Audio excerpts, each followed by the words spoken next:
Alors voilà, je disais que j'étais étudiant à l'Université de Montréal, dans le programme de doctorat.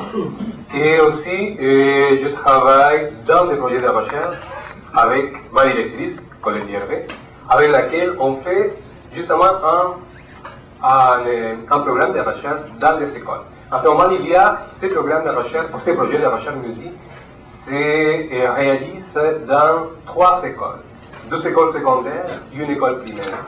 2 écoles dans Montréal et une école à Québec. Avec Pauline Desrosiers qui travaille à l'université Laval. Alors, voilà. Il faut dire aussi que ces projets de recherche, on les fait avec, dans notre cas, les finissants du baccalauréat d'enseignement secondaire, donc les stagiaires de 4e année. Alors, on voit que le travail que l'on fait peut être transférable dans un cadre de mentorat dans le sens de l'insertion professionnelle. Car quand nos stagiaires sont justement dans le dernier stade, sont dans une espèce de période de pré-insertion professionnelle. Alors, le travail que l'on a fait et les résultats que l'on commence à obtenir nous fait penser que ça serait peut-être bénéfique de continuer parce qu'en plus de ça, les étudiants manifestent que ça serait de continuer à avoir des personnes ressources dans cette dynamique une fois qu'ils sont dans l'insertion professionnelle quand même. Alors, je me vais rapidement ici. D'où est-ce que ça vient la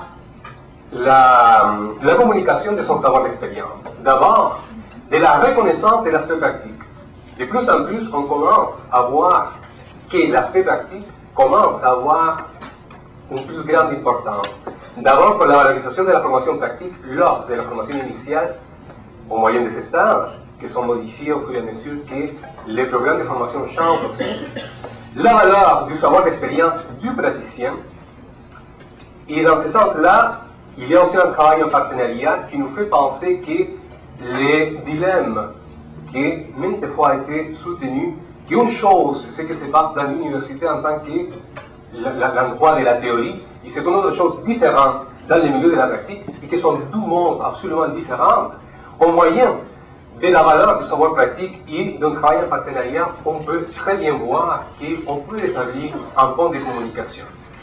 Parce qu'on sait très bien que la théorie qu'on peut développer à l'université, dans les lieux savants, entre guillemets, est nourrie effectivement pour ce qui s'en vient du milieu pratique. Et à la fois, une fois qu'on peut travailler cet aspect pratique, on peut verser quelque chose pour améliorer justement la pratique. Donc on peut voir qu'il y a une espèce de circulation continuelle entre l'élément pratique et l'élément théorique. Alors voilà. D'où donc la reconnaissance de l'aspect pratique. Ensuite, on part du savoir d'expérience du praticien. On croit que c'est un savoir qui se construit et qui se transforme avec l'expérience. Mais la question, c'est quelle expérience? Et dans ce sens-là, on peut comprendre l'expérience ou donner au mot expérience comme 2 sens. Il peut y avoir d'autres, mais je vais me centrer dans ces 2-là.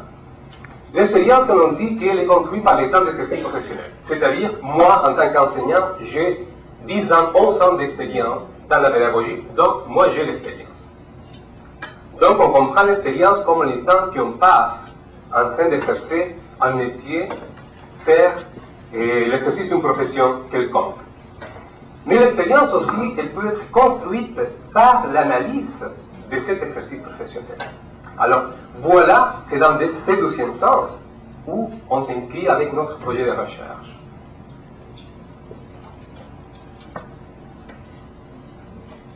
On continue donc avec le savoir d'expérience du praticien. Alors, si on comprend que l'expérience est quelque chose qui se construit au moyen d'une analyse, on peut se demander aussi si bien le savoir peut être transféré, comment le transférer d'abord, pourquoi le transférer et quelles conditions pourraient favoriser justement ce transfert des connaissances. Alors voilà qu'ici on rentre un peu à parler de notre projet de recherche. D'abord parce qu'il y a un travail en partenariat. Et dans ce cas-là, je répète encore que c'est en base à une étude que l'on fait actuellement à notre 12e année d'expérimentation avec une équipe école-université dans cette équipe, à l'intérieur de laquelle on a essayé de construire une espèce de communauté apprenante. Et dans cette communauté apprenante, on essaie de faire une espèce de réflexion partagée avec un soutien vidéopédagogique qu'on appelle, dans laquelle on utilise une approche théorique, l'approche de l'argumentation pratique.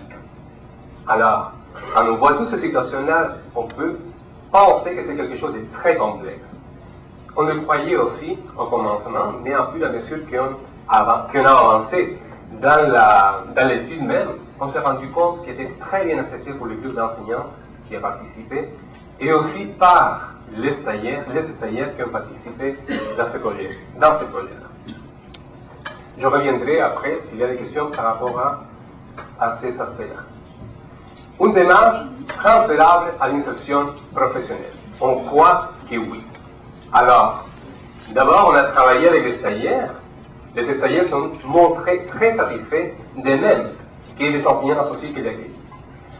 Dans ce sens-là, ils disaient que l'effet d'avoir eu un matériel concret sur lequel baser l'échange enseignant-associé des stagiaires, c'était très riche dans le sens que ça permettait justement baser, argumenter, expliquer les pourquoi de l'action, soit de l'enseignant associé, soit du stagiaire. Alors, quand on dit que c'est une démarche transférable à l'insertion professionnelle, c'est parce qu'on pense qu'il y a toujours, soit dans les cas du stagiaire, soit dans les cas du jeune professionnel qui va aller à l'insertion professionnelle, il y a toujours en arrière un enseignant expérimenté. Donc, quelqu'un qui a un temps d'exercice professionnel, mais qui à la fois a la capacité d'analyser son exercice professionnel pour construire son expérience professionnelle. Dans ce sens-là, on peut voir donc que l'enseignant expérimenté peut travailler soit avec les stagiaires en 4e année ou les jeunes enseignants. Parce que les stagiaires de 4e année finissant jeunes professionnels ou jeunes enseignants, c'est presque la même chose. Presque la même chose. Alors, comme je disais, les stagiaires, c'est dans son temps de pré-insertion professionnelle, quelques mois après, il va rentrer carrément dans l'insertion professionnelle. Alors, comment favoriser ça? D'abord, on parlait de l'argumentation pratique en tant qu'approche théorique. À l'intérieur de cette approche théorique, il y a ce qu'on appelle un entretien, une espèce de conversation. Alors, cet entretien-là, qu'on utilisait dans le cadre de notre étude, on croit que ça pourrait aller très bien aussi dans les contextes de l'insertion professionnelle, parce que qu'est-ce qui se passe à ce moment-là quand il y a un échange enseignant expérimenté, jeune professionnel, c'est justement cette communication orale, ce partage verbal. Alors, on peut dire donc qu'il y a l'interaction verbale, mais dans cette interaction verbale, il doit avoir quelque chose d'intéressant dont on fait appel, que c'est une analyse. Une analyse au moyen de laquelle on peut arriver à établir un partage d'informations ou bien d'un savoir d'expérience. De cette manière-là, on peut arriver à avoir une espèce de croissance professionnelle. Et ici, la chose intéressante, c'est que la croissance professionnelle, d'accord à l'expérience qu'on a eue avec l'enseignant associé et son stagiaire de 4e année, la croissance professionnelle n'était pas simplement du côté du stagiaire. De par cet échange, de par cette analyse, parce que l'enseignant est appelé aussi à questionner sa pratique, il sentait aussi qu'il y avait une espèce de croissance professionnelle. 2 minutes? D'accord, merci. Alors, tout ça pour en arriver à faire quoi qu'on appelle, selon quelques auteurs, une espèce de miroir professionnel. L'autre me sert en tant que reflet de ma propre expérience. Je me dépêche.